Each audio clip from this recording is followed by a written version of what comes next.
get it. All right. We are back. Back. The best. Hopefully everybody is having a fantastic week. Yeah, right. I saw that guy. I was like, yeah, he's going in.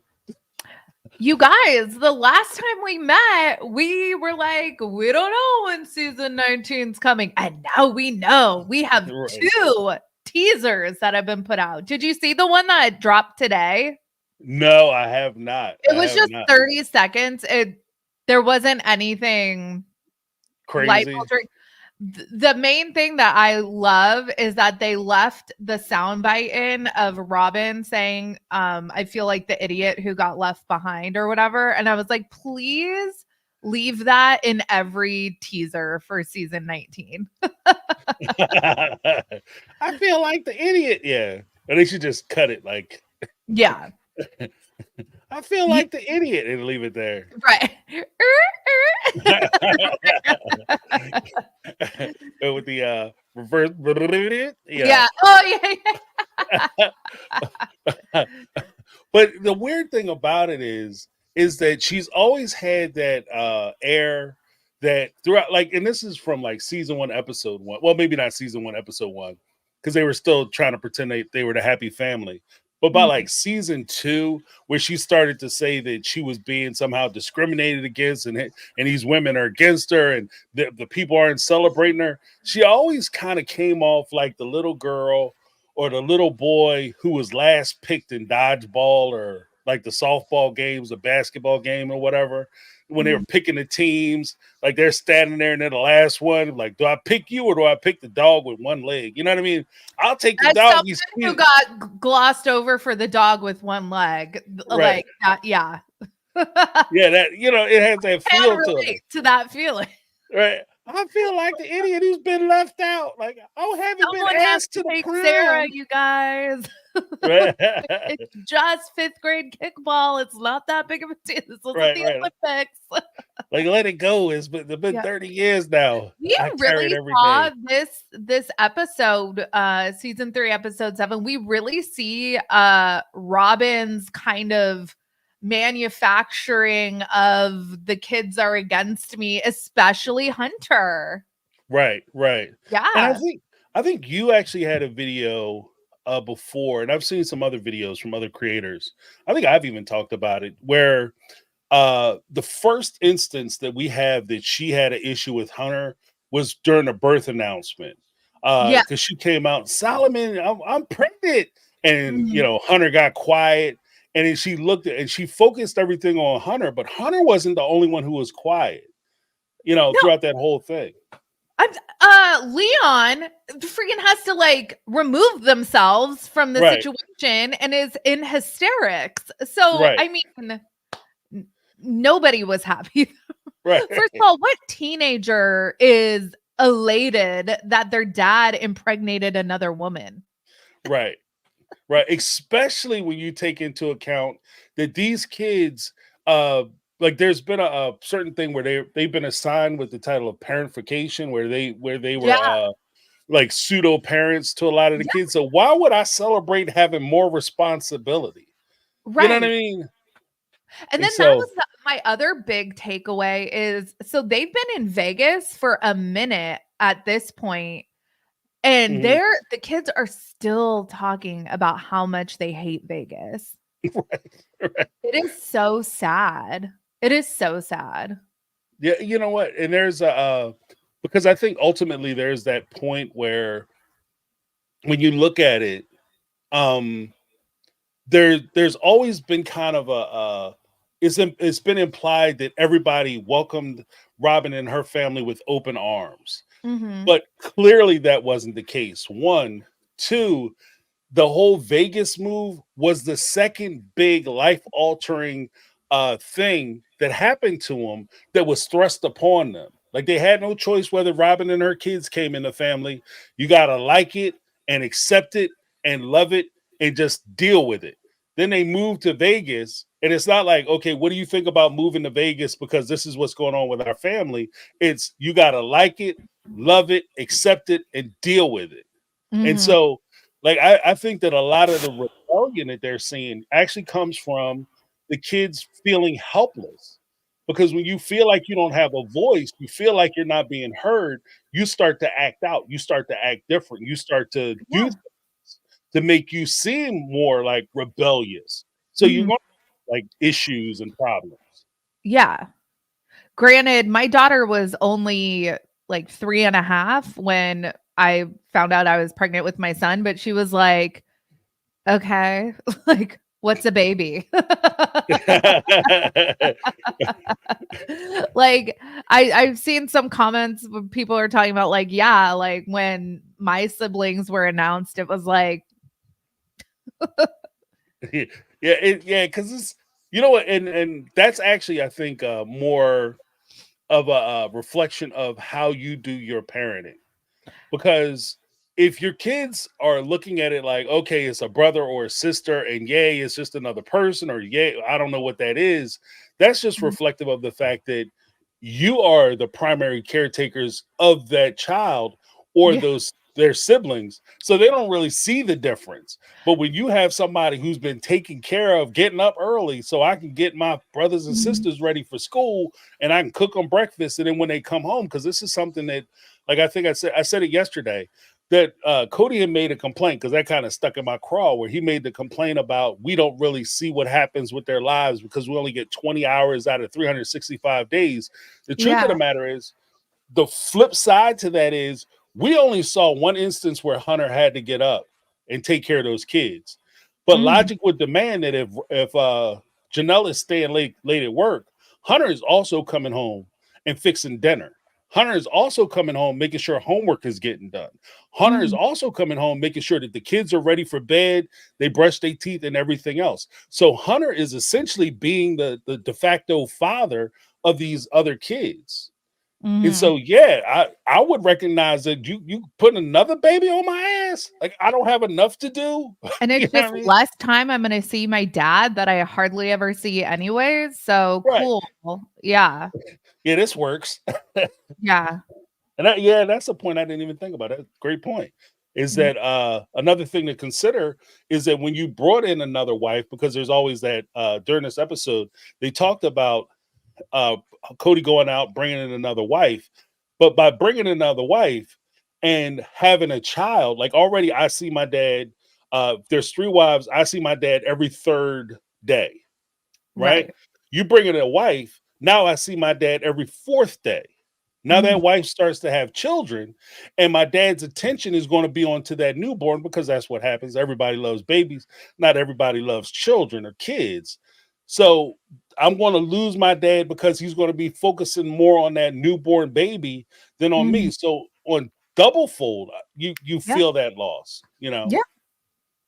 And Cody was, I mean, it's talked about so much throughout this series how he likes shiny new toys. He's all about the babies. And then and that makes me like reflect and think about when the bulk of these kids were born and they were just popping out like Christine and Janelle were like within months of each other popping out kids.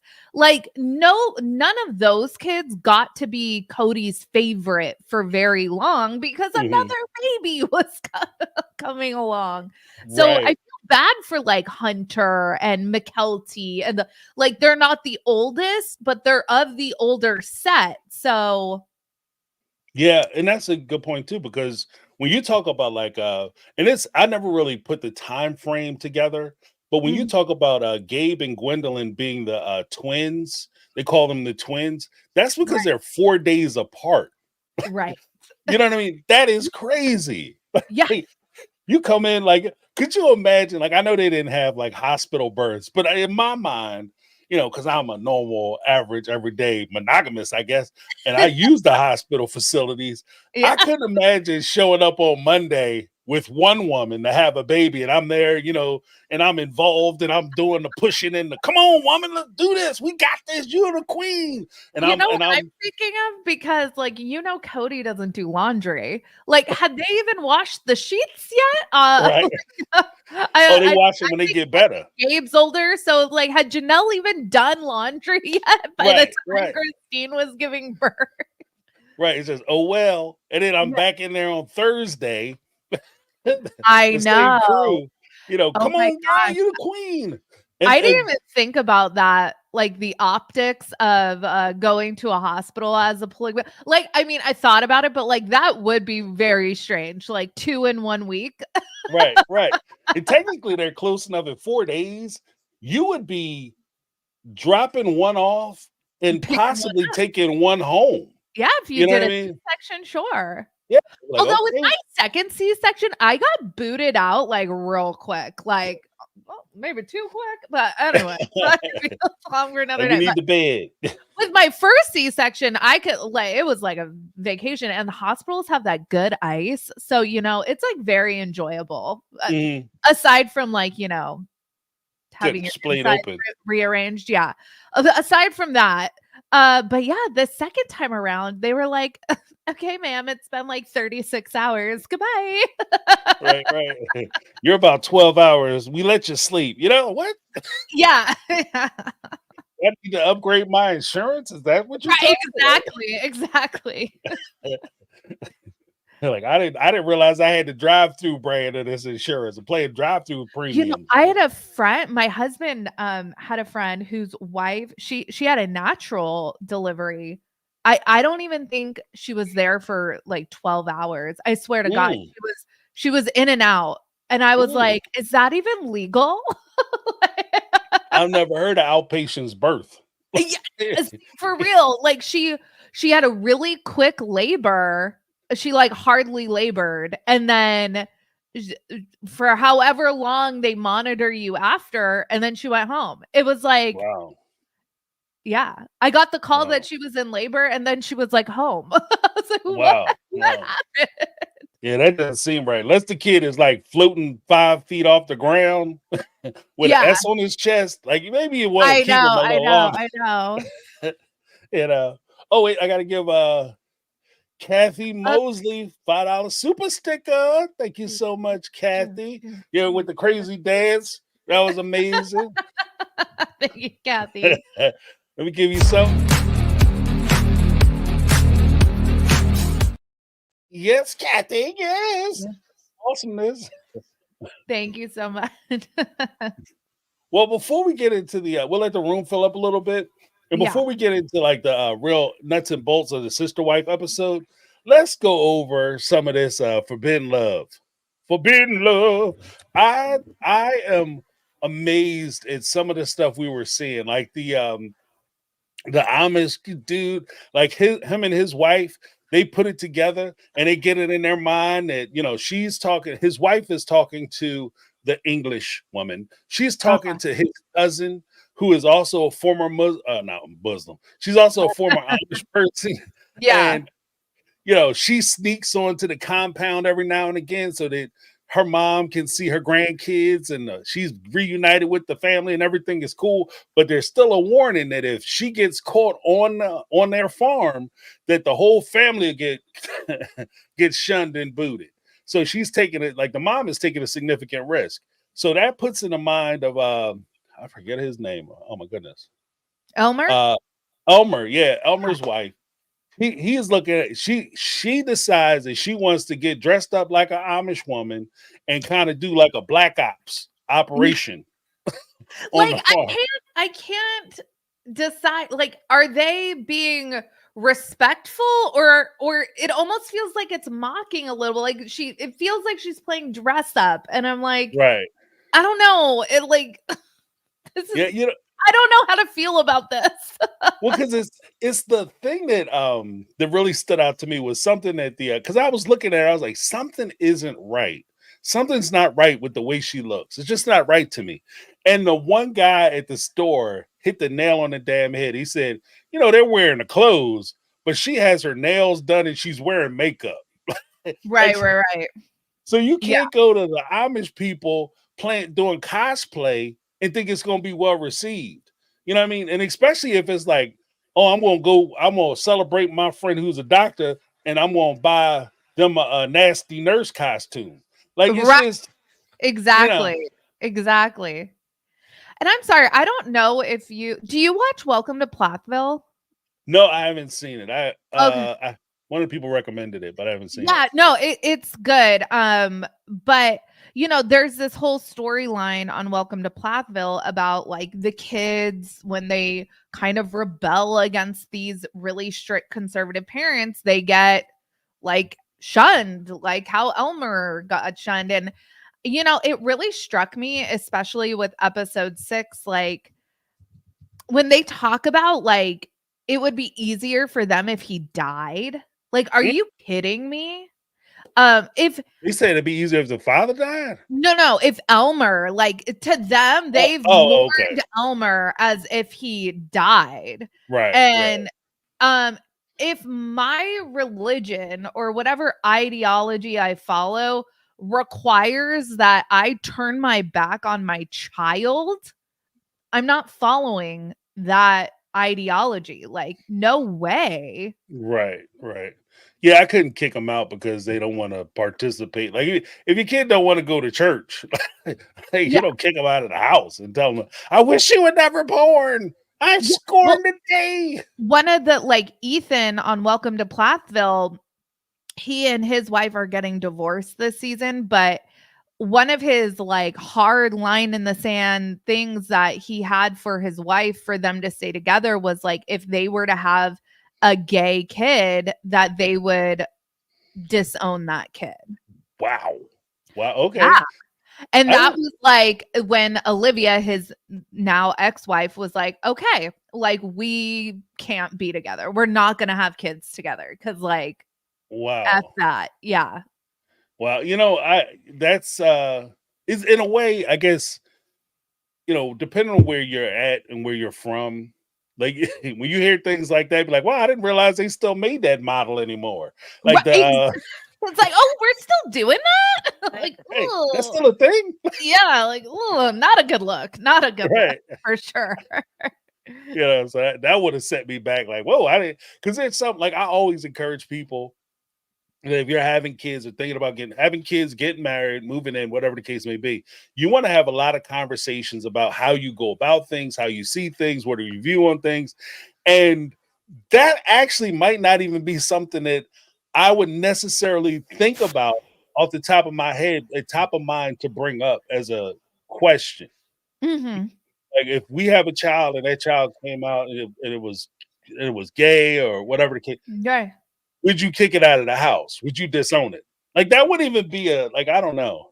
I guess I'll you would. kick you out of the house before I kick my kid out of the house, which Right. is basically what Olivia said. And I'm so glad she did. But, talking about how you would potentially raise children is probably a conversation that all of these couples on Forbidden Love should have had Right. before, because I keep forgetting what's the wife's name with Elmer? I always forget. I want to say her name is Naked. Let me Because take I a know look. it's Ashley and Muhammad, Lori and Eli, Lensa and Chris. Her name's escaping me. Yeah. I keep forgetting that she's pregnant, and it's like, ah, Yeah, the thing with that though, Lindsay. Thank Lindsay. you. Yeah, Yes. But the thing with that, you guys are awesome. yeah. Love it too. The thing with that is when I saw that, and I've kind of had the feeling or suspicion the whole time that Lindsay was of the world. She was in the world. She was doing her thing, rocking it out, rocking hard. Mhm. But she hit a point where she wanted to have children and she wanted to get married. So she found somebody whom she thought she could shape in the mold that she wanted to. But because it's not working out the way she wants it to, she has what she wants in the fact that she had a baby from a husband, but now that task is complete, she's ready to move on. Yeah. Like I kind of see that relationship falling apart in that respect because it doesn't seem like Elmer can do anything right. You Yeah, know, and I found it really gross where in episode 6 she was like like we went and visited his family and now he's like reverting back. Like, can you expand on that? Because what are we Mhm. talking about? Are we talking about his porn addiction? Are we like talking about the fact that he like doesn't help out around the house? Like, I feel like you're exactly right. Like, he can't do anything right when it comes to her. Like, everything annoys her. I don't know if that's because she's pregnant. Like, because I can empathize with that. Like, Right, if she right, just is like has a low bullshit tolerance right now. But like this dude, I'm like, he has to be walking on eggshells like constantly. She right, wants right. to Which is pull never like good. a parental controls on his phone. Right, right, right. And that's the craziest thing is, and this is something that has always kind of tickled me in a way, is that in one breath she'll say, "I want you to start acting more like a man. I want you to start being more assertive. I want you to start taking more responsibility. I want you to start being the guy who doesn't take any crap." But then at the same time, if you put parental controls on his phone, you're sitting there yelling at him, barking at him about what he's wearing and what he's not wearing and his hygiene, etc., etc. And if he ever would have come out and say, "Look here, who you talking to?" or to buck back, as this manly man that she's wanting him to be, Mhm. if he became that, she would lose her mind. You know what I mean? Yeah. Because that's not what you want. You don't want a guy who's clearly you don't want a guy who's going to have his own mind and do his own thing and stand up for himself. Because if you Mm. had that, you could never talk to him the way you're talking to this Elmer dude, you know? Yeah. Yeah. But what did you think about like because we see them sneak onto the they go by the store, and here's the crazy Yes. part. They go by the store uh in the area where Elmer is from. So Yes. they running into him at the at the horse place, but they go to like the neighborhood where Elmer's parents live, and they go to the store. They show up Mhm. there, then all of a sudden the brother, when they meet up with the one of the guys who lives down the street from his Right. parents to park the car so they could walk up to the farm. And he says, "Oh yeah, your brother called." And he said, "Look, if you come over here, don't bring the cameras." What did you think about like that whole exchange between the gentleman to Elmer and his wife, their reaction, I guess, and the fact that the brother had to call in and tell him, like, "Look, if you guys are coming up here." Yeah. Well, I know from watching the show because I used to watch the show Breaking Amish. I know from watching that show, like true, like the true believers, the people that are living and practicing being Amish, they are very opposed to like photography, Right. videography. They don't do any of that. And so that made sense to me that they would Mhm. request that like if someone's participating in a TV show that they don't film them.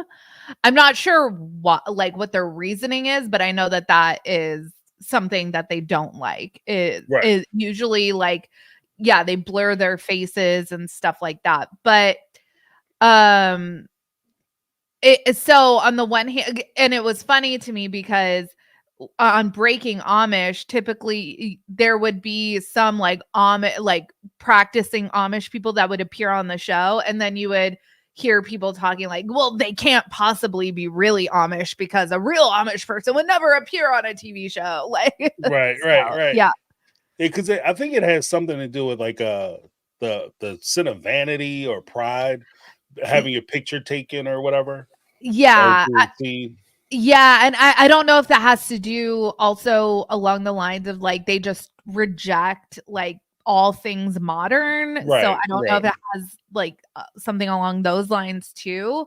But man, talk about roughing it Shabbat, man. Or Yeah. Oh. Yeah, with the Not we being move able to like, what is it, like generate work for, right. yeah, like covering the light in your refrigerator, like ripping your toilet paper. That's a lot. Like Lori's going through a lot. Yeah, I feel like it's kind of like the it's at the point now where I feel like Lori's actually getting hazed into the like she's joining the sorority or a fraternity. That's It's what so it feels like. it's so interesting to me because okay, we have all these family members harping on Lori about how important in this family, how important it is to be Orthodox. And then this dude's cousin comes over who's like married to a Muslim guy, Right, not right, requiring him to convert. And she's sitting there telling them, like, it makes no sense to me to like require someone to convert. If I'm Lori, I'm like, WTF. right. So, like, What are we your doing? family would like potentially accept me anyways. Like, what Right. are we doing? Well, his cousin would accept her, but apparently his parents absolutely will not. Yeah, but like, I mean, I'm sure that this cousin is around Eli's mom and Right. at Yeah, probably family talk about it. functions, you know. She probably talk terrible about it. But I mean, I agree. I think that I agree with everything that she was saying because a lot of what she was saying was very reflective of my opinion when it comes to this matter. If you marry somebody or you're with somebody and you convert or leave your religion, your faith, your belief system for Uh-huh. that person, if something were to happen to that person, like God forbid they passed away or there was some terrible accident or you divorced, would you stay in this religion? That was a Or if great question to yeah, ask. yeah, if Yeah. it didn't work out, would you like if for some reason this marriage didn't pan out, would you continue to study to become Jewish?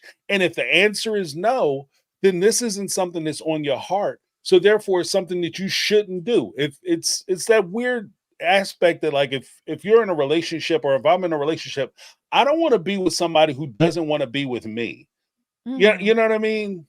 Like, I don't want Yeah. to be with somebody who's just like, well, I feel sorry for him, so I'll give him a little time. Yeah, Yeah, and you know what? And that also made me think because like at least I see like with Lori, she's going to the classes. mhm, She seems to be at least going through the motions. I don't know if her heart is fully in it and she does have some hangups about some of the customs that she's going to be having to do, but she seems to be game to try, right, right? With like Ashley and Muhammad, whenever Muhammad brings up like clothing or obeying, that comes up all the time with them. Ashley sounds like it's like brand new information to her. Like, what do you mean I can't show my legs? Like, it's hot outside. I'm not gonna wear like whatever. And so it's like, do you guys talk? Like, right. Have you met each other? have Like, you met each other? Did right. you just have a kid and then feel like, oh, we should probably like get married? Because this is the most like toxic situation. He doesn't like your family. You don't like his family. You have like what is she, 2-3 year old? It makes me Uh, sad. yeah. And a weird thing about both families in both cases, and actually, I might even extend it out to some of the other families as well, is the insistence of trading your religion. Like you have to be a part of my religion in order for us to be together. And when you do that, especially if you strongly identify with your religion, to force somebody to change their beliefs, you're stripping away the very thing that they are. If I identify heavily as a Catholic, as opposed to a guy who happens to be Catholic. If I like you ask me, James, who are you? Well, first and foremost, I am a Catholic, and that's who I am. I ride with Jesus. Like if that I'm that guy, for me to strip that away and then say all of a sudden I'm going to be a Muslim or a Jewish person, a Hinduist, Buddhist, whatever the case may be, then I'm fundamentally changing who I am. And once you start doing that and I acquiesce to that change, then I'm giving my partner a lot of power. Mhm. You know what I mean? Like there's a lot of power dynamic that I think that's going on, especially when you come in and you demanded somebody change something so fundamental about who you are in Mhm. order for you to be accepted into their life, into their family. Like that's a crazy power dynamic. The one thing I will say about Judaism, from what I understand, I'm not Jewish, so people in the chat can correct me if I'm wrong, but I believe like the lineage is passed down through the mother. So I Mhm. believe like there is a vested interest for the family if they have kids for Lori to be Jewish and be of Yeah. and convert. It that would be important for like the children that they would have together because in Judaism it's what the mom is, the kids are. Right. Correct Well, me if because I'm that wrong, chat. Yeah. right. Well, I think you're right because that's what he said. That's what Yeah. Eli had said. Eli. Yeah, when he was talking to his cousin, he said, "Well, of course you feel that way because your kids are Jewish." You Oh yeah, know, that's right. Yeah. yeah. So Yeah. I think that's like they want to make claim to the children as far as their religious perspective. Yeah. So yeah, I can see it.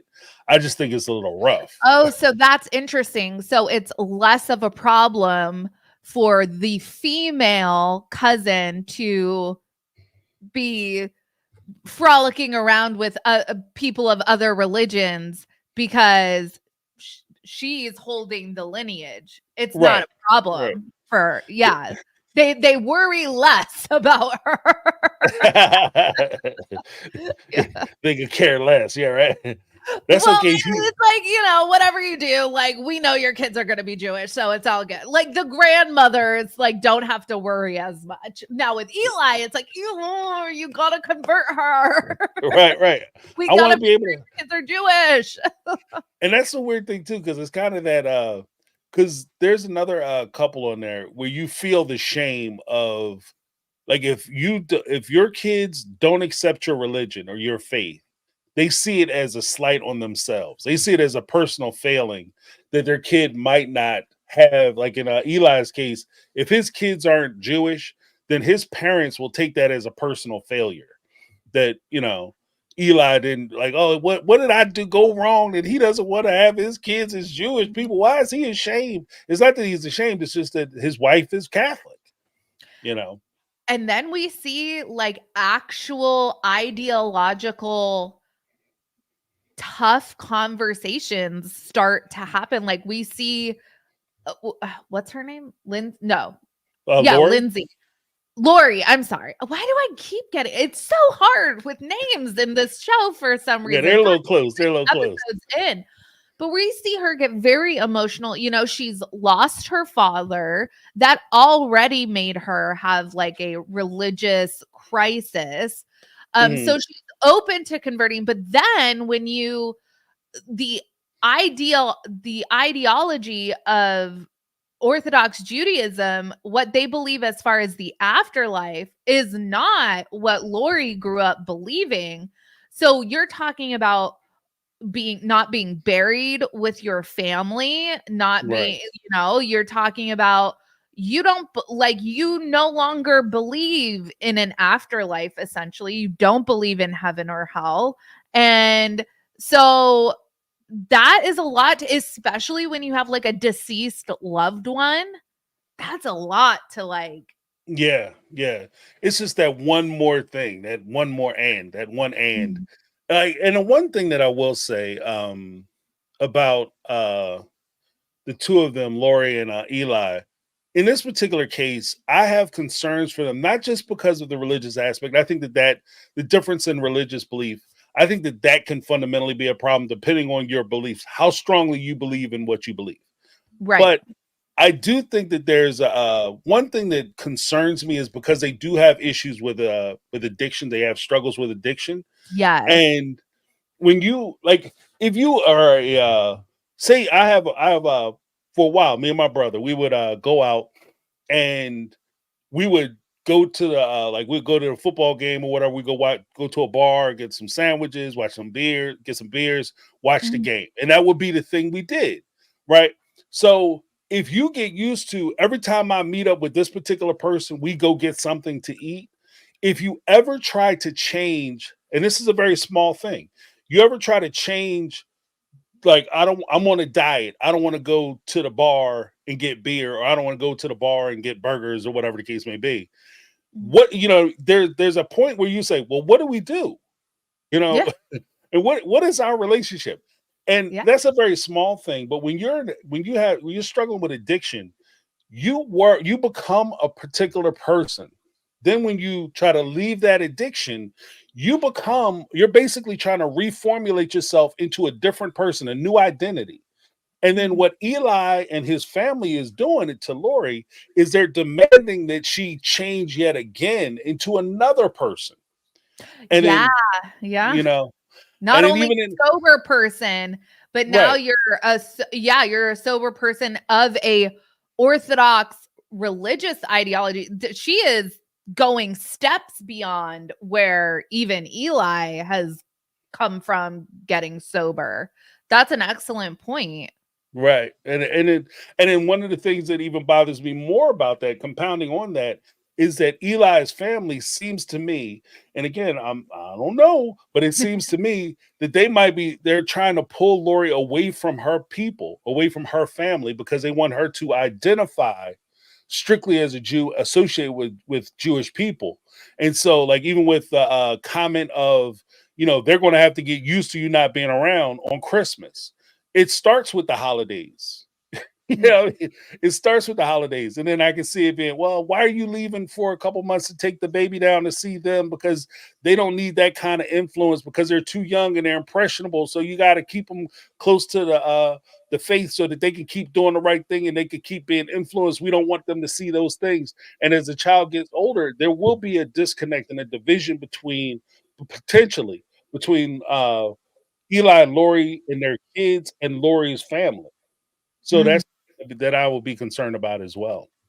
Yeah. Yeah. It's a lot. And I can um I sympathize with her a little bit because, part of me feels like she doesn't take this very seriously, Right. and that's annoying. I feel like, she was like, "Oh, I was lip syncing," and I'm like, "Girl, you don't have to be disrespectful, you know?" But at the same time, on the other hand, I'm like, this is very overwhelming. This would be overwhelming, I think, under ideal circumstances, and then you take someone who is in recovery. Yeah, like, I'm over 2 years sober. I stopped drinking over 2 years ago.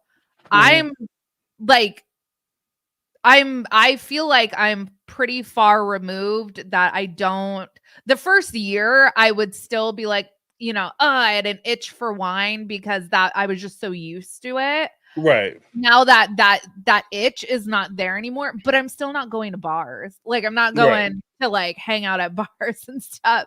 But, like, if I'm put under, like, extreme, I still don't wanna be put under extreme stress, you know? Right. Right. Like, Right. you know?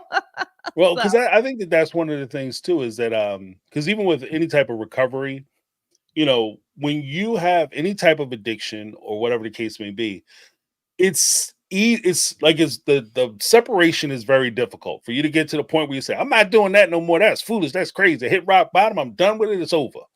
yep. But to get back into it, it's like slipping into a warm bath. It's almost like second nature. Like, so if you have somebody who Samuel Jackson, he was addicted to crack. Uh Ooh, I did not know lo- that. yeah, long time ago. He was Oh, addicted to okay. crack.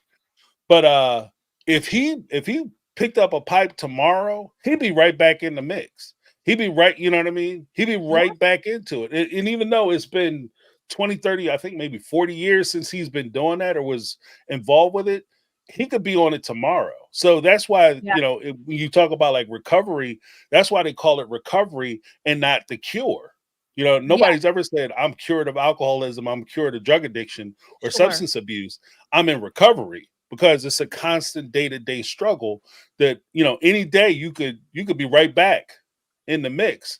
And I'm Yep. concerned for anybody who has that type of issue when they get involved with somebody, especially when they're making a lot of demands and they build it up to a point where you feel like you might let them down, or you know they have high expectations and you might dash those expectations, which creates, like you said, a stressor which could put her in a bad situation unnecessarily, you know. So Yeah. Yeah. Anything that's high demand, it makes you worry for someone that's in recovery. And I think that's why, like, you see, like hearing these two, I'm like, it just set off my like, oh, this makes me worried. Like, right, I mean, shoot, I went on my weight loss journey well over a year after I quit alcohol. It's like I had to do things gradually. I right, can't just like kick everything. And I'm still, drinking my Diet Coke. I should give that up too. But I mean, like, let me live, right, right. but I gotta have one. I gotta have something. Right, right, But yeah, so it does make you, and if Lori is, you brought up a good point. If she is not really being able to connect with her family, what is her support system? hmm, And will her support system become substances again? right, Because right, right, a flick of a switch, my 2 years could go boom, just like that. Everything I right. worked for. Right, right. And Yeah, like I said, it's a struggle. It's a struggle. But before we get too far afield, let me give a yeah, big sign of recognition to yeah. Miss Aaron Shive. I hope I got that right. $1.99 super chat. This story talking about forbidden love with Eli and Miss Lori, I think Oh, Lindsay. Elmer and Liz. Elmer. Yeah, We Elmer. have Gee. 2 boys with E names. It's Right. hard. Yeah. The two boys with E names who are with two women with L names. Like Hmm. they carry the same initials. Yeah, yeah, You know what I mean? I feel like Superman. Take care yeah. of Martha. Who? How do you know Martha? You know. But this story is like finding Amish all over. That's something that you had said, and she was, and I guess you guys like minds think alike. So Yeah. big shout out to that. Let me give her a big old.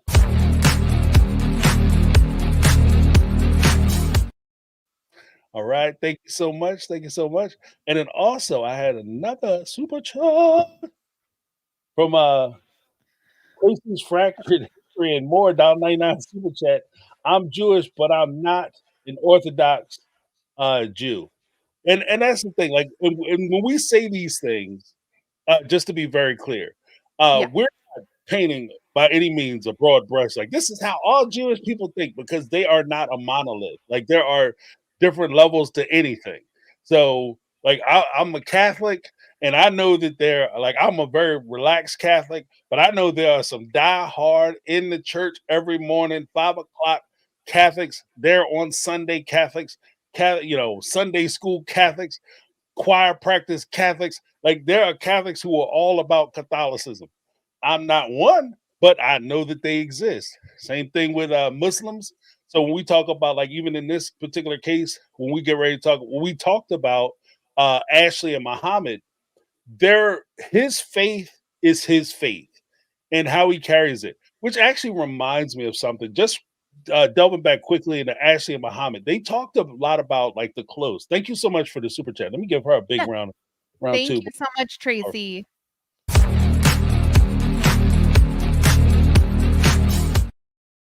There you go, because I almost Was forgot that you. the Australian breakdancer? Yeah, yeah, yeah. I gotta get that. Like if I can find her a clean cut of that, she's going in. She's going in. Like, hopefully I don't get sued. Like, I know, because they've like scrubbed the content off of Peacock. yeah, yeah. Like, do not talk about this. Like we don't speak of breakdancing any longer.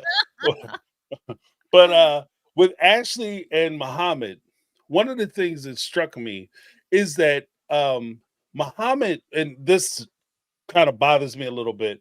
But there always seems to be that point where, when he talked to the ladies, especially with the Muslim guys, they always tend to do this. They always have well, you must listen, obey, be respectful, and all that.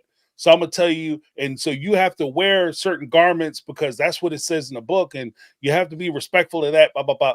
But at the same time, from my understanding in the Torah, where they talk about in Islam, they talk about like clothes restrictions. It's not just for the ladies. Like men also have restrictions on what they can wear and how they can present And she themselves was in public. bringing that up, how he doesn't dress like how I think it's like less restrictive for men, but Right. yeah, he wears shorts that are shorter than like regulation, and Right. yeah, Yeah, they're she supposed to cover their out. ankles. Yeah, they're supposed to cover their ankles. Like you're not supposed to be showing your legs off. Oh, So okay. Yeah. yeah, there's a whole lot. Like they have their own restrictions. And Mhm. again, I think that feeds into what I was saying about like different levels for different people. It would be easy for me to pick up their book and say, well, you're breaking the rules too. But it also depends on where they are in their religious walk and where they are as far as their faith and how Yeah. they interpret it. Because religion, even though we look at it and say, according to the doctrine or oil of this particular religion, religion is a very personal thing. So Mhm. how your relationship with God, how you deal with it is how you deal with it. So I Mhm. can't really criticize him for that, but it does kind of raise my ire a little bit just because I know that there's a source of hypocrisy in what he's telling her and how he's dealing with her. And especially when you're standing on the tome of this is what our religious doctrine says, and so therefore it's true. Mhm. And his brother even said, "Yeah, but you can't ignore none of it. Like you can't say I like this and I don't like that." Well, Right. bruh, if that's the game we playing, Yeah. you know, Picking and choosing. Yeah. right, right. Well, you're sitting here with your little short sleeve shirt on, bruh. I'm just saying we can't if Which is can't why like it's this, so like weird. that. It seems like all of a sudden, it seems almost manufactured when they have these conversations about like clothing, because it's like I think she has one traditional Muslim outfit and that's it. Like it's not like she has a closet full of modest clothes. Like you guys have a 2-year-old or a 3-year-old. Like what have you been talking about for the last 2 or 3 years when it comes to dressing or converting? Because all of a sudden, this seems like Mhm. it's an issue, but you guys have been carrying on. I mean, albeit breaking TVs and calling people terrorists. I mean, not functional, but Yeah, and I'm not a big fan. Like, cause he also said that she called the police. Like, I'm not a big fan of like yeah, that's right. calling cops on family members because you have a disagreement. Like, that's not calling somebody with a gun to a location. Yeah, It's not. yeah, yeah. It's never a Especially now positive. we've seen stuff go real sideways. Right, right. Yeah, And it can it's go bad. And it's yeah. not even a thing against like, oh, anti-police or anti-Muslim No, or anti this or that. It's just that when situations happen, things can go wrong. unless you're like really you fear for your personal safety. Yeah, it's something you do need to consider. Right, Is this going to make the situation better, or potentially could it make it worse? right, exactly, exactly. And it can get bad, like it could go left fast. You would love Especially to think that in every perfect scenario, calling law enforcement would always make the situation better. But that right, just isn't the reality that we live in, unfortunately. right, right. Well, because especially like if I'm in my house and just as a way to even say this without making it a crazy thing. It's Mhm. just a level of misunderstanding. If I'm arguing with somebody in my house, me and my wife get in an argument, "Rah, rah, rah, rah, rah." She goes out, she calls the cops. He's crazy because she's mad at me and I'm screaming and hollering. I'm crazy. So she calls the cops. When the cops get there, if I'm in the house watching the TV show or movie that I want to see or watching Sister Mhm. Wives, or I'm going live and I'm annoyed by the fact that she called the police. I'm annoyed by the argument that we had. I'm annoyed by the fact she called the police. I'm annoyed because the police are disturbing me. I'm annoyed because I didn't do anything wrong. And I certainly didn't do anything wrong to the level where I require law enforcement at my door. Then I'm going to Right. have an attitude when I go out and talk to the police. And that's potentially something that could happen. The Yeah. police, seeing my attitude, could take that the wrong way, depending on where they are in their day. It could just end badly. And it doesn't have to be anything too crazy. It's just, stuff happens. Yeah. So, but what did you think the final couple, and then we're getting to the craziness of Sister Wives. The couple, Lena and Chris. Yeah, Lena goes to church. Last time we saw Lena, actually, I don't think we had a chance to talk about it. She was in church and uh Chris, he sees her. We did talk a little bit about her wearing the outfit. She gets to church. The dad gets up, start talking about you going to hell if you don't accept my God. You going to hell. she, he was like, ooh, ooh, and she gets All up the and, other gals, we need them to cover up more. Chris is right, the only one that's wanting Lensa to take clothes off. right. He's like, you need to be naked, Why ain't you there letting them pop? Why not seeing the girls pop? But Yeah. so we go through that whole thing. Then we catch up with Lindsay, and she's at home because she's not feeling well. And it was kind of weird for me, but Chris's dad shows up and he knocks on the door. She opens the door. Can I come in and talk to you? Chris is not home. Chris Mhm. is not there. He's at work, and he knew he was at work, and he came over to the house and was sitting there talking to her. Did you have any feeling about that at all? Like, did that strike you as a little odd? I mean, I feel like the Chris's dad, it's just so inappropriate. His Mm, level of zealousness for which he feels impassioned to convert Lensa. right, Like, this man is going to convert her or die trying. And like, there's no religious tolerance. He does not know what that is. So, right. it actually like crosses a line into like making me uncomfortable at times because I I identify as a Christian and I feel like it's just so inappropriate to just like be saying that they like like when they're praying at dinner, you don't mention Jesus in your prayers. Yeah, Okay. yeah, Like, yeah. oh. Because she's not Christian. Yeah, right. Yeah, like you didn't say anything about Buddha. Right, exactly. Like, Yeah, but but but I think that there was a point where when Chris's dad showed up, what really kind of set me apart, set me aside a little bit, or set me aback, was the fact that when Chris's dad shows up, he comes into the house. She's there by herself, and they don't have the type of relationship where it's appropriate. It just didn't feel appropriate to me yeah. that he shows up to her house with Chris not being home, knowing he's not home, so that you Mhm. can sit there and have a conversation with him. If you just want to talk to her, it's kind of, it's just kind of one of the things that I wouldn't expect to have happen. Now this isn't saying that if Chris's dad or Chris was married to Lindsay, then I think there would be a closeness in relationship. If he'd been dating her for a while, or if Lindsay and her parents actually knew each other and they got along, it wouldn't be as weird to me. But for them to have the type of relationship that they have, especially with the conflicts in religion and him trying to push religion on her and her not accepting it, for him just to pop up to the house and like, what's wrong with you? I'm not feeling well. Well, girl, I got some oils. Like, you don't start talking about baby oil with. He I've said, yeah, never heard of so like my mother-in-law mhm. has sprinkled my kids with holy water. Okay. It happens. My Yeah. mother-in-law is very Catholic. She is like super like she's in the fast pass lane to heaven, right? Like she has the in.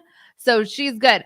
My daughter, we got her baptized like 3 weeks after she was born, because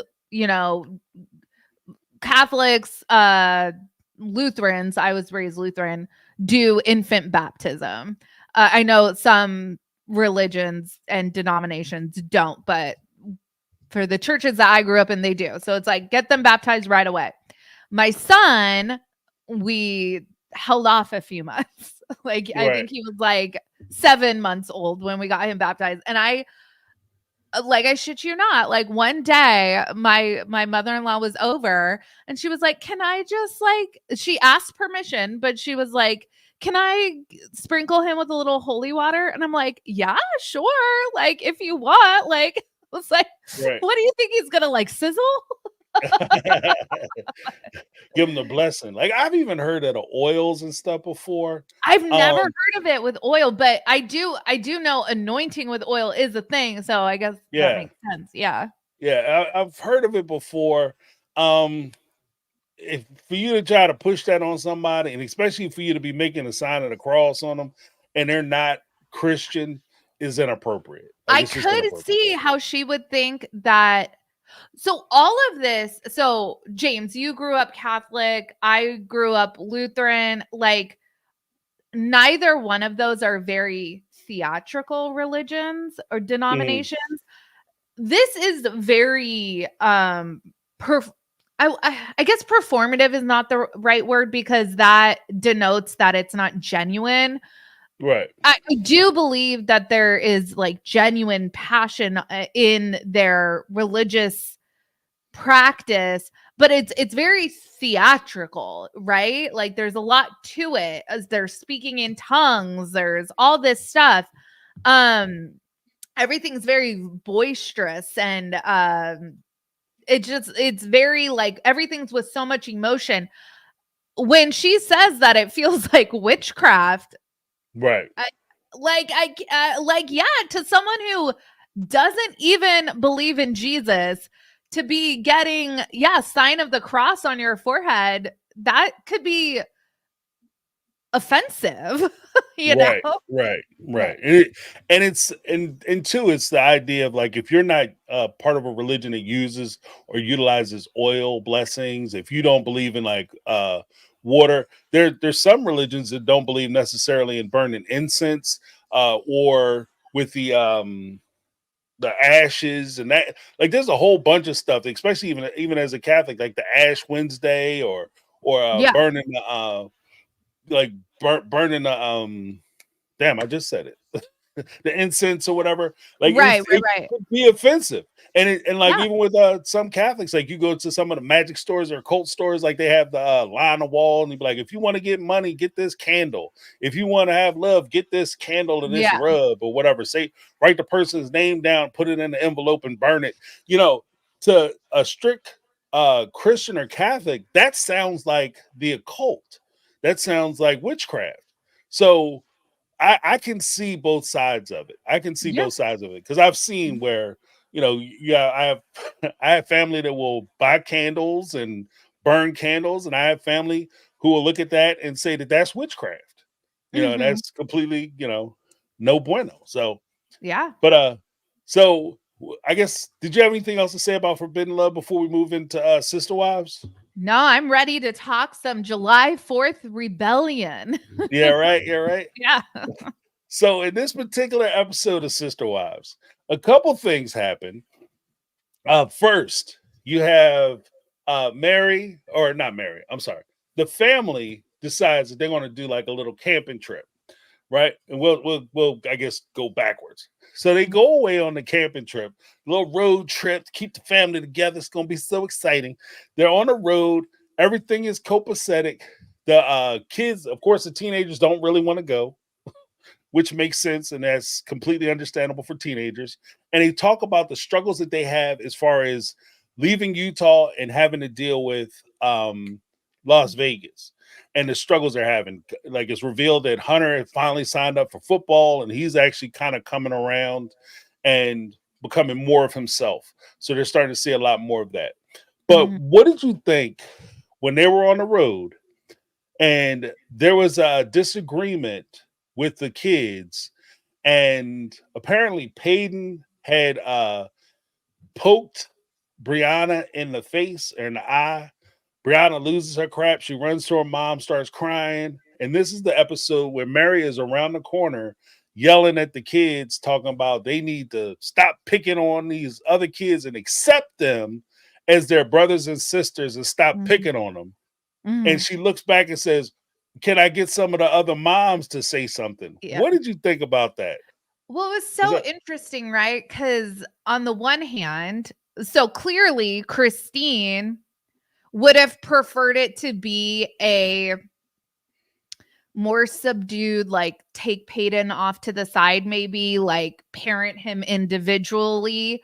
I think where Mary was coming from was she didn't want to single Peyton out. And she just wanted to, because it probably, maybe that's what sparked the issue. But I don't think that Peyton was like an isolated issue. So Mary was like, okay, you know what? That's it.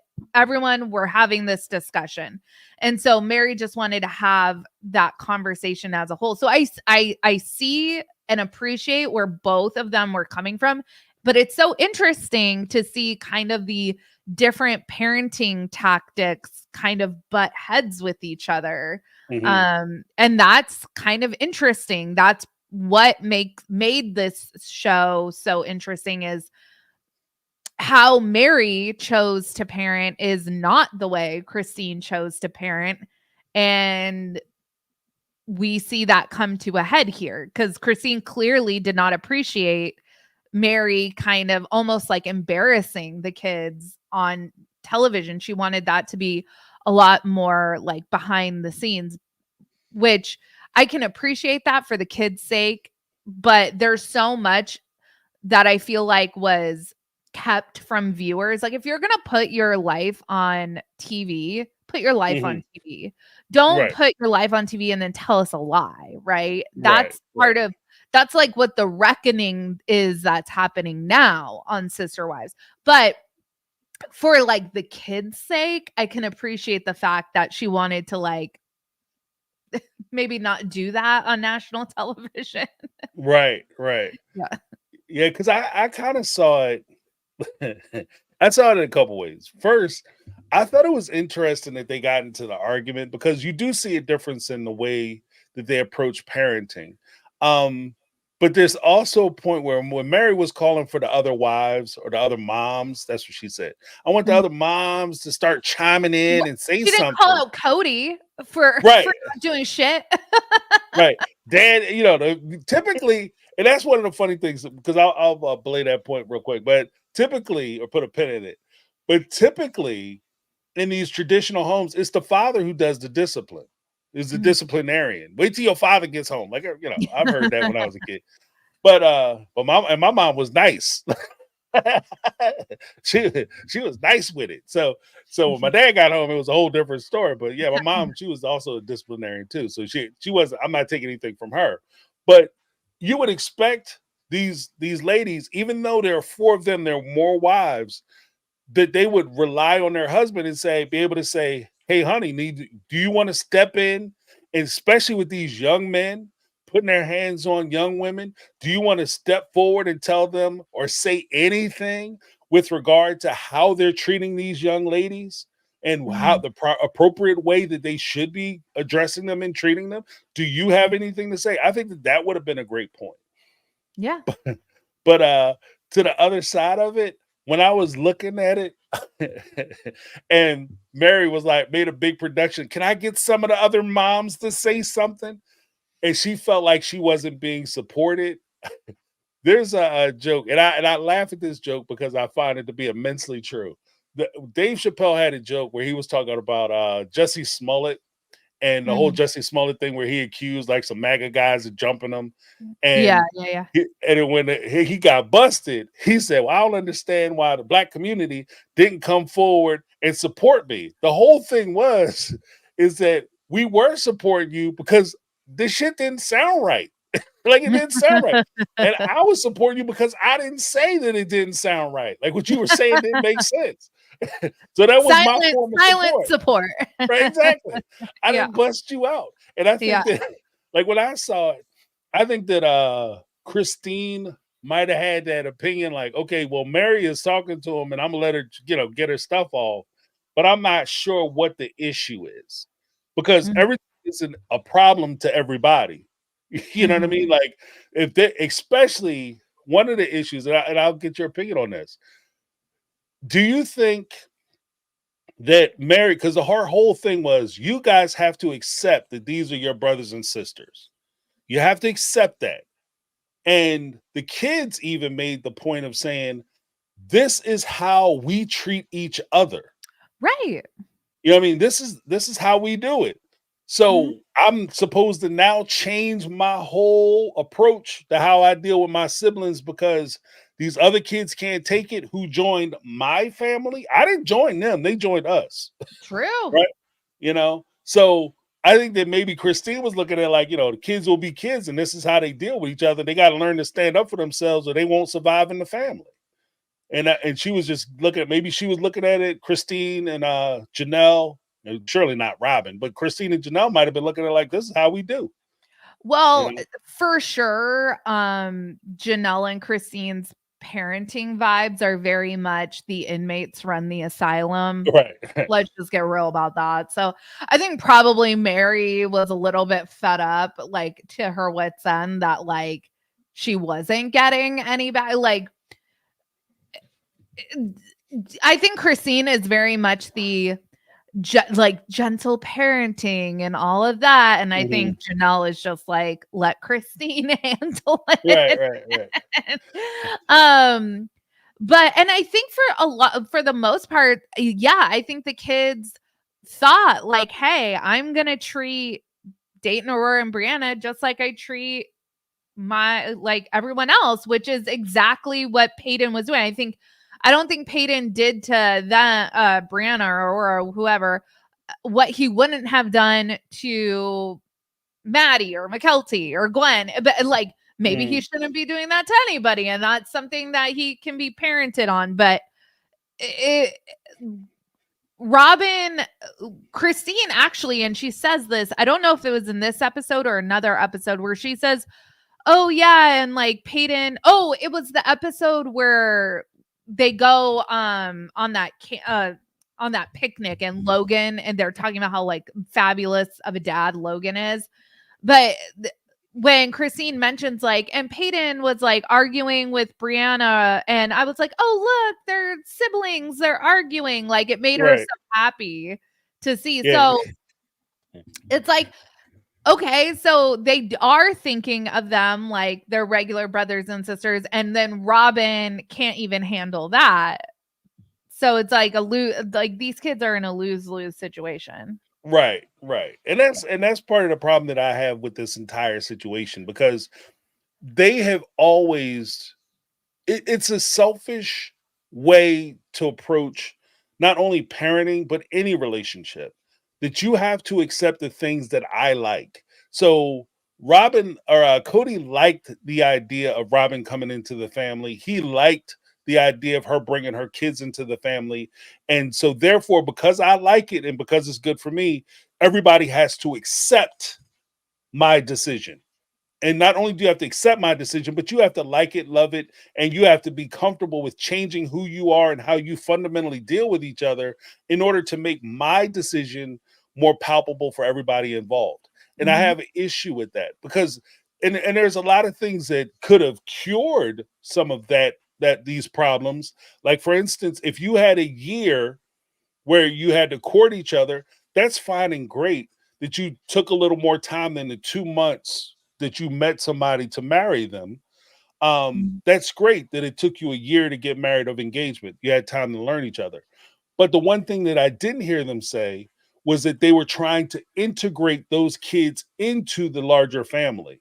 Mhm. Just because you're together and Cody is just going over to Robin's house and sitting with Robin and her kids separate and apart from the other family, that doesn't mean that by the time you guys get married, that all of a sudden you can just start rolling these new kids into the family and everybody is supposed to know how to treat and act around each other Yeah. because you're changing things. And I think Mhm. that these kids were doing exactly what they normally would do. Yeah. You know, they're rough on like these kids are rough on each other. Like if you didn't Oh, know that, I mean, my kids are flicking each other, and I'm constantly like, "Hey, stop doing that!" Like, like gentle, gentle, and so yeah, it's like if kids aren't roughhousing, they're really not being kids. And granted, right? it can go too far for Mhm. sure. And at that point, you have to like address it. But I think where Christine and Janelle were coming from, it was like, hey, if these kids are like roughhousing, they're just having fun. Right, Okay. And then right, with Robin, it was like, oh my gosh, like my kids aren't safe.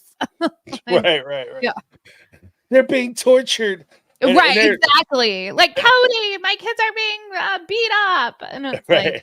okay. No, everybody's kids get beat up in head. Yeah. No asses shall be spared. Like that's the way. No. That's the rules. The Brown family rules. Nobody is getting spared. Everybody can get it. Hmm. And I think that there's a because there's I'll get to a super chat in a moment, but there just to finish the point, they're at the end of the 4th of July celebration because they go out and they do like there's whole 4th of July celebration where they go out and they're supposed to be watching the fireworks happen. And there is an instance where you see little Gabriel run over and kick Peyton, and he rifle kicks him, bow, kicks Peyton, and he's like, ah. And Janelle is standing right there, says nothing. Hmm. Logan comes over. Logan comes over and says, "Hey, Gabe, you have to stop kicking people, not stop kicking Peyton." He said, "You have to stop kicking people." So apparently, this little boy is putting his feet on everybody. Everybody got footprints on their clothes because Gabe is trying to walk on folk. He trying to moonwalk up somebody's ass. Yeah. So everybody got footprints on him because Gabe is kicking people to the point where Logan told him he would have to take the boots off his feet. I'm about to take them boots off your feet because apparently Gabe was wearing some ass kicking boots. So, but the whole thing that kind of struck me was where I'm about to cuss. Where the hell was Mary? Like, Mhm. if you want these people, these kids to start treating each other better, it starts with the ones that they know too. So Yeah, if true. you want Robin's kids to be treated better and not be assaulted, then when Gabriel is over kicking Peyton, you round up Gabriel, you snatch his ass up. When Peyton is over there picking on Isabel, you run over there and snatch his ass up. Mhm, Everybody gets snatched for messing with these other kids, but you had nothing to say. And I think mhm. that that's where the kids were confused. And I dare It say is. that may have been where the parents and the other mothers were Yeah. confused because what are we yelling about? This is what these kids do, you Yeah, like know? what's the big deal? Like literally, why are we having this conversation about Peyton and Brianna or Aurora when Gabe just kicked Peyton? Like what? Right, No, like why are we having this conversation? right. As I'm driving Peyton to the hospital because Gabe just blew his knee out. Like, boys will be boys. Yeah. I got a Okay. big super chat from Brittany, not Brittany. 499 super chat. She was on last night. I was talking to her last night. She came up Oh, on me. hi So there. yeah, she's awesome. Once again, Robin says nothing, even though it's what she wanted. Mary got all the heat, and I think that that's a good point because it goes on to something an extension of what you said that when push comes down to shove, we all know, or we all suspect. I won't say we know, but we all suspect. Wink that Robin, when her kid got picked on, she would have went back and told Cody that she was offended, Mary that she was offended, and I would even dare to say that she wouldn't even have to verbalize how she felt because they would understand how Robin felt about these kids and how they're treating her kids. And so Mhm. that could have prompted Mary to go up and make, and this is where it gets kind of sticky too, because Mary declarations to the kids and to the moms about how the kids are treating each other, was it there because Mary was so offended by how the kids are treating each other? Because, like I said, with that example with Gabriel kicking Peyton, was kind of suspect. Or was this the production value of Mary making a stand for Robin's benefit and thereby Cody's benefit? Cody likes Robin. Robin, to make Robin happen, so happy, so you can make Cody happy. You make a big production of, oh, I can't believe this is happening. This has to stop, and we have to accept them. Mhm. And so I think that that's a very good point. What are your thoughts on it? Yeah, the other thing I was thinking about, Robin, it it's I feel like it's just another perfect example of Robin not wanting to like really blend into the family. We see Matt, I think it was Madison, sit there and say, like, they have to make changes too. Like, it's not just us, like, having to make compromises. Like, they have to make compromises too. But it was like, and I think Dayton, Aurora, and Brianna's worlds got absolutely turned upside down. So this isn't like a slight on them, but I don't think any consideration was ever really paid by Robin and Cody for how all of this was going to upset the balance for the existing kids. Right. And Yeah, because I always define it as like the family culture, and there yeah, is a family culture when before Robin came in, life before Robin, or BR before Robin, before she came into the family, there was an existing family culture. The kids treated each other the way they treated each other. And then when Robin comes into the family, I understand that by adding another person, another partner into this marriage, that the marriage will change, the dynamics will change. But ultimately, there has to be a kind of acceptance, or you kind of moving into that culture, and becoming more part of that family culture that already exists. And right, that makes sense to me, because you're joining the Brown family. The Brown family isn't joining the Sullivans or the Robin's family. She's joining their family. So the right. kids who are already there have an opinion. When these new kids show up, I can't show up like, everybody remember when you were a kid and you show up to the playground, and you walk up and some kids are playing basketball. I can't walk up to some kids already playing basketball in the middle of a game, take the ball away and say, hey guys, now we're going to go over and play golf, or we're going to go play freeze tag. You know what I Yeah, mean? Like, I have to, if I want to play with these kids, I have to play with what they playing. And then maybe we can get to a point where I can start to change and introduce new things to them. But in the introductory stage, I have to, assimilate to what they're doing. And that it's just basic things like that. I think that a lot of people have problems with uh how Robin's expectations approach to the family was. But before we get too far afield, I wanted to give Brittany, not Brittany, a big thing for her super chat. Appreciate you.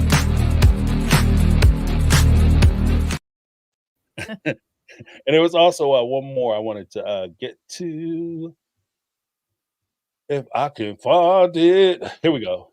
Aaron Shive said it's the start of the Brown family division. for Absolutely. sure, for sure. Let me give you a little something, something too.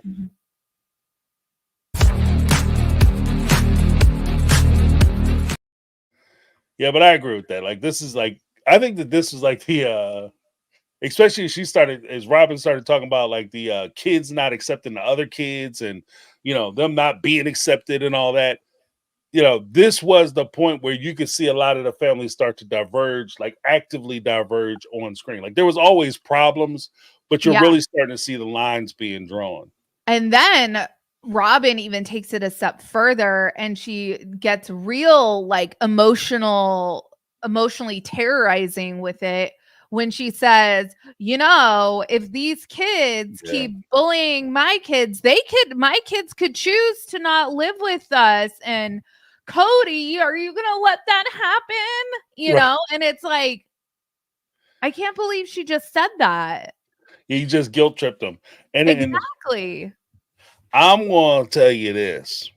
When I saw that, I said to myself, I said self, and myself said, yes, James. I said self. He said, yes, James. I said self. Um, the thing that annoys the hell out of me about that whole little pity party Mhm. example, when there may come a time where my kids could decide that they no longer want to be with me and they could go be with their father. Peyton is, not Peyton, Dayton is 12 and he'll be 13 and he could decide to go live with his dad. That would imply that his dad is around. And not only that his dad is around, his dad could take custody of him, so he's not the dangerous person that you present him as to why Cody had to adopt him. That makes no sense to me. Like, this is the right. This is the shit. Like, pardon my French, no, it's but okay. This is the absolute bullshit that I was talking about when I talked about that whole adoption fiasco. If the man is not safe, if it's not appropriate for him to have him, it doesn't matter if the kids decide to go with him because he's not suitable to take custody of these kids. However, if the kids are in a position where they can decide to go with him, then there's no reason in the world why you should have terminated his parental rights to these children. Yep. And that was just strictly selfish. And this is the point where I can clearly say you can see the maniacal, manipulative nature of Robin. And this is part of the reason why I can firmly say that so many people dislike her and distrust her. Yeah. Because this is like a clear example of that. A crystal clear example. Think about it on the flip side too. Like, if say these kids had a relationship with their father, enough of a relationship where, yeah, potentially they could want to go live with him. If it was such a toxic environment that they didn't want to live with you because of your living situation, being that you just married a man that already had 3 wives and 13 other kids. Right. Why not go live with their dad? Right. Why do you have to have them under your control like that? If you're divorced, you have to get used, and there's 2 parents willing to parent, you have to get used to co-parenting. And Robin was just like, no, I'm not going to do that. Yeah, I absolutely refuse. Look, and that's the part that kind of twists me up inside, because at the end of the day, that's not for your kid's best interest. That's because it's easier for you. It's easier for you to change your kids' last names to Brown and pretend like Cody's their father and all that, because that way you don't have to explain to people when you go out and say, this is my husband, Cody Brown, and these are my kids, Dayton Aurora and Brianna Sullivan. Or they were Jessups. They were Jessups. Yeah, right? Jessup. Yeah, these are Jessup kids.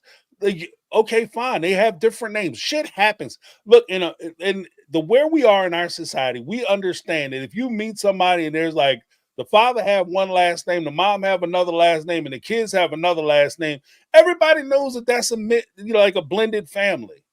And nobody gives a shit. Like, I'm not gonna sit here and start making judgments. Huh? I just said this isn't the 50s. Like, no one's gonna side eye. Actually, I had a really good friend in college who her parents briefly dated. They had her and then they broke up. Her mom gave her mom's last name. Mm-hmm. And her parents ended up falling back in love. They dated for a long time and they ended up getting married when we were in college. So her mom took her dad's last name, and then my friend had her mom's maiden name. Right. It happens. It happens. Yeah. And it's not like you beat a kid and you're like, what's your last name? My name is Toby Smith. And he'd be like, oh, hi, Mr. Smith. Oh, his name ain't Smith. His name is Brown. Oh, we can't be friends anymore. Like, come on. Or I'm going to need to see some documentation, or that doesn't check out with what I have here. No one's going to It's not that deep. It's not that deep. And what's also funny is that the people who get sensitive about it, especially the name stuff, and maybe it's not fair for me to say that this is why Robin did it, but if it is a name thing, you're concerned because your kids' last names are different. but you're not concerned that there are 3 other women walking around with the same last name and they all have kids and 13 other children are calling your husband daddy, that doesn't bother you. Like the optics of that don't trouble you at all. But your kids have, introducing your kids with the last names, that's too far. Like it's ridiculous. Yeah. It's ridiculous. Yeah. Let Totally me agree. let me give a big shout out to Lynn Skinner, 499 super French. chat, dropping a little bit in the French jar because James can't control himself apparently. But let me give you one, Lynn. Thank you so much.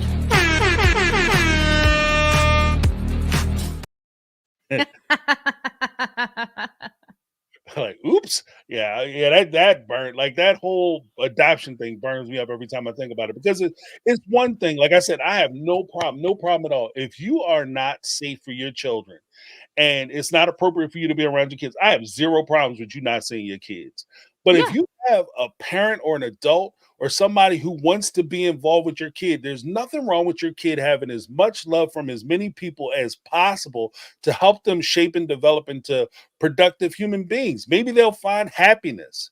And like you said, if things don't work out at your house, Robin, they're having problems with Peyton or the other kids are bullying them or mistreating them, and they go stay with their dad for a little bit. Is it going to kill them? No, it could actually be good for them, and it could give them a sense of self, maybe recenter them, and they could come back and deal with the other kids and learn to deal with them on their terms. Yeah, I grew up with friends that lived with their grandparents for a certain period of time, or lived with like an aunt or like there's wide ranges of reasons why people's temporary living situations might change for a period of time. Like it's not always like a dire situation, like, oh my gosh, sometimes it's like, oh, I wanted to live with grandma, or I wanted, like, my cousins are like my siblings, so I wanted to live with them for a little bit. It could be totally, or it's like, I have a dad, I love my dad, and my mom's house is full to the brim of people, and like there's so many other people over here. I kind of would like to live in a place where like I'm kind of the main attraction, Right. And, There's and like you nothing wrong said, with that. right, it's a ton of reasons. It could be school. Like if your mom lives in one school district, is not as good, your dad lives in a better school district, you might say, you know what, you stay with dad for Monday through Friday and come on back on the weekends. I'll catch up with you. But in all cases, and even with family court, one of the preeminent things in family court, ideas in family court, is the idea of what's in the best interest of the child. And I think that in the struggles of what I heard as far as the adoption, I didn't hear the best interest of Dayton, Brianna, and Ariel. Ariel or Ariel. Aurora. Aurora. Yeah, I knew that sounded wrong. The littlest one is Ariella, so it's Ariella, yeah. similar, yeah. Little Mermaid. But I didn't hear about what was in their best interest. I just heard about, like, from what I was seeing, it was all what was more convenient for Cody and what was more convenient for Robin. And I detest the notion that you're going to cut off a parent because it's more convenient for you to not to have to deal with the parent, especially when it comes to something like jealousy. And particularly when you look at the sister wives and polygamy standards on jealousy being a failing of the women when their husbands decide to go lay down with another woman, and you feel a certain kind of way about that and you're jealous of it, it's your failing. It's your personal failing. So if you can take that failure and stuff that jealousy down, then you damn sure should be able to take down the jealousy of having to deal with another parent, jealousy of another parent, and be able to deal with that in an appropriate manner. I'm just saying. Yeah, and like fast forward, because eventually we'll get there, but in the adoption episode, like when they get that Preston has signed off and is going to allow them to be adopted, Cody is like, oh, like, why aren't you guys excited? Like, why aren't you jumping for joy? And I think it's like Aurora is like bawling her eyes out, and Cody is like, oh, well, I'll give Aurora a hug because she actually is excited. It's Mm-hmm. like these kids are just like, what the hell just happened? Like, you can tell like Dayton doesn't even know how to process all of this, because it's like, and like, even fast forward after that, when they actually do the adoption and then they have like that celebration, right after that they go and have visitation with Preston. So it's like, this is all very confusing for these kids. Right. Right. Like, is he my dad or is he not my dad? Exactly. It is, and the hard part of that too is they're saying it in a way where you're basically telling these kids, and this is where to me it becomes more uh, abusive than anything else. Is you're telling these kids that their father doesn't want them. Yes. Hardest thing for a child to accept is the idea or notion that there's something so wrong, so evil, and so putrid with them that their parent, the person who's supposed to love them, doesn't want to have anything to do with them. That Yeah. does crazy damage to a child. Yep.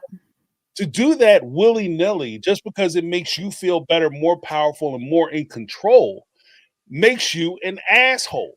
Like that's point blank. Like I'm really trying to reel it back a little bit, but it's like it burns me up because at the end of the day, you're seeing that them doing it to these kids because, like you said, when they sent them off, one of the things that stuck with me was when they sent them off to go see their dad.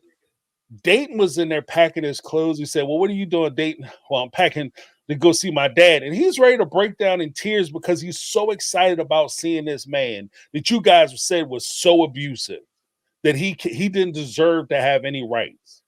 Mm-hmm. You know what I mean? Not only did he not deserve to see them, he didn't deserve to even say he was their father because he was so nasty and so abusive to him. This boy is standing here crying for his father. When Aurora came back and she was all excited, how is seeing your dad? She was so excited about seeing her father. It was Yeah. the best time ever. And she's standing in the cul-de-sac and everybody looking like they just swallowed a damn lemon.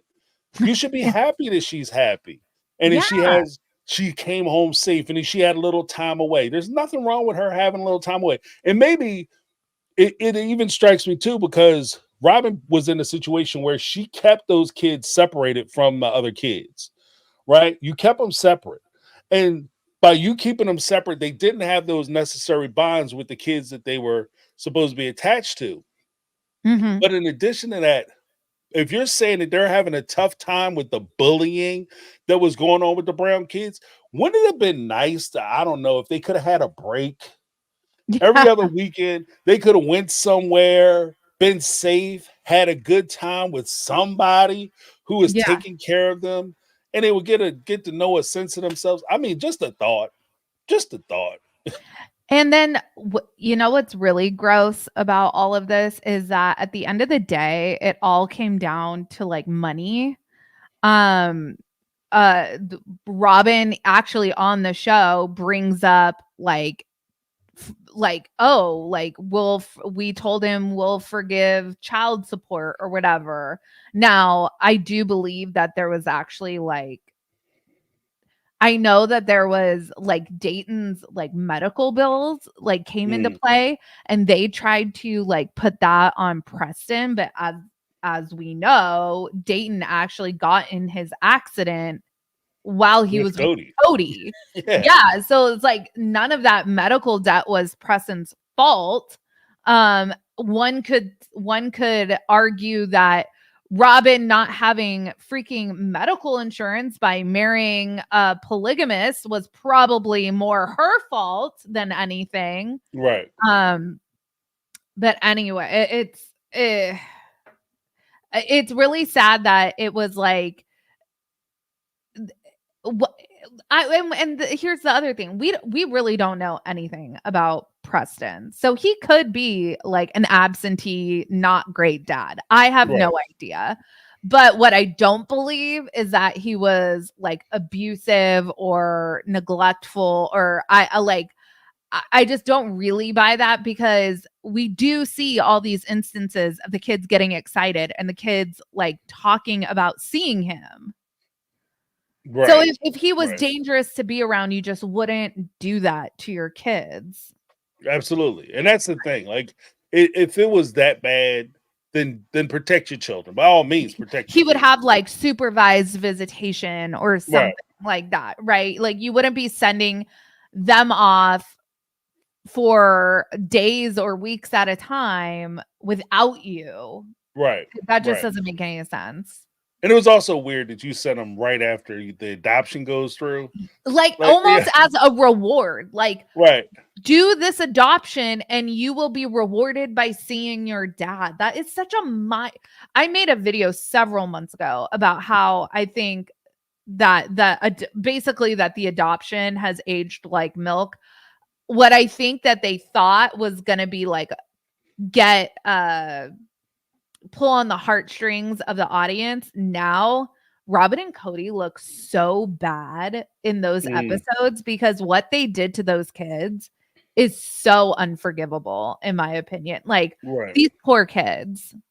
Yeah, they screwed him up. They screwed him up. Ugh. And Brittany, not Brittany had a thing. She said they also threatened his ability to parent his other children who live with him. And this is actually, I think, is a very important thing, because there's always been that question, like, why didn't he fight? Why didn't he go to the mat Right. Yeah. fighting?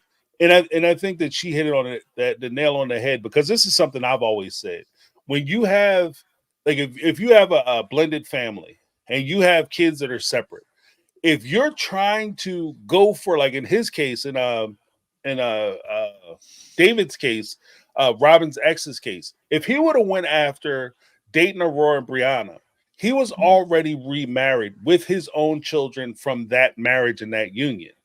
Mhm. If he goes to court and the court finds, because I'm sure Robin and Cody presented it as, not only are we making a significant amount of money and we can afford attorneys, but we also have the backing of TLC, who is also going to help to pay for legal expenses, legal fees, and they may even send in attorneys and do amicus briefs, friends of the court briefs, and all that, Yeah. uh, in support of us coming to the final conclusion that you're an unfit parent. Now, Yeah. if he is found guilty, or not found guilty, but if he's is so ordered that he is unfit as a parent, that could jeopardize his custody and his ability to deal with his children that he has with his wife.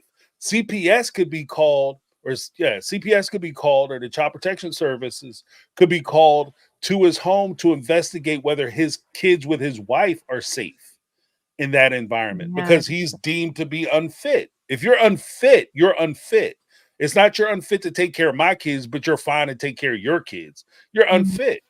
So, I mean, there are a lot of things. And when you put that into the mix, you have to ask yourself, is it really, as a parent and as the person who are the only people that your kids with your wife, you're the only thing that these kids have to rely on. Is Right. it fair to them if I go after my previous marriage kids? And that's a question that he had to ask for himself. And so Mhm. that could be a reason as to why he didn't pursue it. Yep. But there was kind of moving into, like, talking about kids. There was in this same episode, there was another family who showed up. It was a couple, actually, and they were neighbors of Cody and the family back in Lehigh. They belonged to the church. They came out to Vegas to visit them, and this couple, they've been married for, I forget, it was a while. They had been married for a long time, and they had 6 kids already. Mhm. And even though they're part of the AUB, they currently are living basically a monogamous lifestyle, because it's only the two of them. And Right. they're starting to broach the question of living the principle, because they believe in living the principle and adding additional sister wives and additional wives. And there was a whole conversation or discussion around this. What was your thought about it?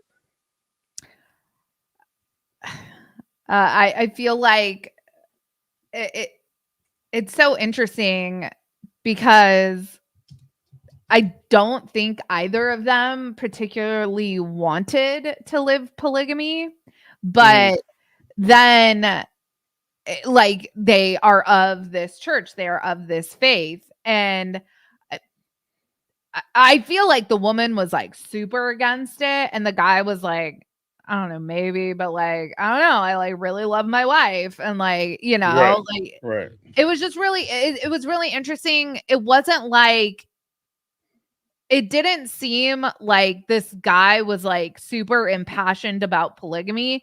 It seemed like he just was like, oh, well, this is my church and this is what my church believes. So I have to do it. Right. But Right. they had, yeah, they had been married for years. They have kids. This would be like a complete disruption to their entire life to do that. And it would be it just how like bringing Robin in. The thing with the Browns is like Cody married all three of these women before they started having kids. And now, granted, he marries Christine like months before Logan's born, but all of the original 13 kids, except for Truly, so the first 12 kids, when they were being born, Cody had 3 wives. That's all they knew. Right. And then now Robin comes in and completely upsets the status quo, and everything goes to shit. Right. So right. I would assume that would be probably the same thing that happens to that family when you take them in like rapid succession, like you're a new polygamist, you're newly married, you're taking wives, like you're in that zone. I feel like that's a little bit different than you've been married for 20 years and then suddenly you have this calling to take another wife, you Right. know? Right. Well, because I think that that's also part of it too. Is that first things first? If it ain't broke, don't fix it. If Mhm. your marriage is working and you have 6 kids and you guys are enjoying yourselves, this gets into the part where we were talking about like the kids and having to deal with the culture and the Yeah, culture shock and people being able to assimilate into the already established culture that you have. When you talk about adding, you have 6 kids with a woman that you've been married to for a number of years and you want to go out and get another wife, you have to be sure that that wife can assimilate into your family and you're not trying to adjust your family to the needs of that wife. And yeah, that's where it becomes complicated. And they also talked about like the wife had mentioned that, right now I'm used to having my husband in my bed every night. Yeah, that's not going to happen if he gets married. And then part of the thing that she says that like everything that she's talking about is in theory, and there's a big difference between you theorizing what it's going to be like to be jealous or feel jealousy. And it's right. another thing to watch your husband pack a bag and walk out the door. And you know that tonight he going to be knocking boots or he going to be knocking down another woman. You know what I mean? That's a Yep. whole nother ball of wax, Yep. you know. Yep. But that is what I had. I mean, we could get into some of that other stuff as far as like because a lot of what this gentleman and his wife, I think that we could connect a lot of that into future episodes, especially as we start to talk about like the ins and outs of polygamy. So this, I Yeah. think this episode is a little pivotal just because we saw the interaction of Mary with the children and how they discipline. This is the first instance of disciplinary actions we saw. We Yep. also have the instance where we see Robin being a little manipulative. If we don't fix this and treat my kids right, then I might lose them. Manipulation, manipulation, manipulation. Yeah. And then finally, we get to see people who are in the same faith who, although they believe in the principle and feel compelled to do the principle because it's what they should do as part of their faith, they don't live the principle because I think that they realize that living the principle is going to destroy everything that they love about their lives and their lives with each other. And I Yeah. think And that, if I'm this dude's wife, I forget those people's names.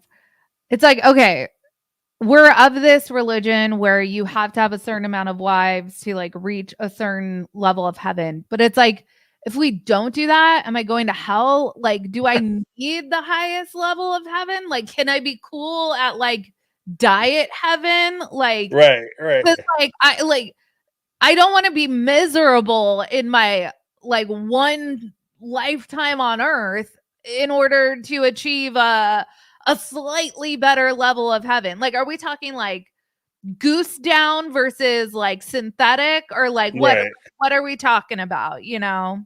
Right, right. And you know, one man's heaven is another man's hell. So Exactly. if A man's you're trap gonna, is another yeah, man's it's a McMansion. But yeah. you put yourself in a situation where you love your husband, and for you to spend eternity with your husband, if that's your belief, that could be a slice of heaven. But if you suffer through jealousy and envy and concerns of fidelity with your husband because he has other women, including like sister wives and women that he's courting, and he's always looking around, and that provides uncomfort for you here, then in the afterlife, that could be hell. That could be, you know, because that's going to continue in perpetuity forever.